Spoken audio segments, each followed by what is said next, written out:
உங்க லேப்டாப்போட speaker damage ஆகாம இருக்கணும்னா இந்த வீடியோவை ஃபுல்லா பாருங்க. இந்த ஹெச்பி லேப்டாப் என்கிட்ட ரீசெண்டா சர்வீஸ் வந்துச்சு. இதுல என்ன கம்ப்ளைண்ட் சொன்னாங்கன்னு பாத்தீங்கன்னா, ஸ்பீக்கர் கொரன்னு கேக்குது, அதனால ரீப்ளேஸ் பண்ணி கொடுங்கன்னு சொல்லி கேட்டிருந்தாங்க.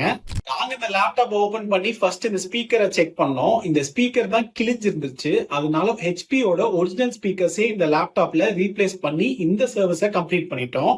இந்த மாதிரி லேப்டாப் ஸ்பீக்கர்ஸ்லாம் 3 ரீசன்ஸ்க்காக தான் மெயினா ஃபெயிலியர் ஆகும். ஃபர்ஸ்ட் ரீசன் பாத்தீங்கன்னா, டஸ்ட் நிறைய அக்குமுலேட் ஆச்சுன்னா ஸ்பீக்கர் ஃபெயிலியர் ஆகும். செகண்ட் ரீசன் பாத்தீங்கன்னா, நிறைய ஃபுட் பார்ட்டிகல்ஸ்லாம் இந்த லேப்டாப் குள்ள போச்சுன்னா எறும்பு இந்த லேப்டாப் குள்ள போயிடும். எறும்பு இந்த லேப்டாப் குள்ள போனாலே எல்லா பார்ட்டியுமே டேமேஜ் பண்ணும். தேர்ட் ரீசன் பாத்தீங்கன்னா, நீங்க விஎல்சி மீடியா பிளேயர் யூஸ் பண்ணீங்கன்னா 100%க்கு மேல வால்யூம் வச்சதுனால தான் இந்த லேப்டாப்போட ஸ்பீக்கர்லாம் கிளியும். 3 மிஸ்டேக்ஸ்க்குமே நீங்க அவாய்ட் பண்ணிட்டீங்கன்னா இந்த லேப்டாப்போட ஸ்பீக்கர் ஃபெயிலியர் ஆகாது.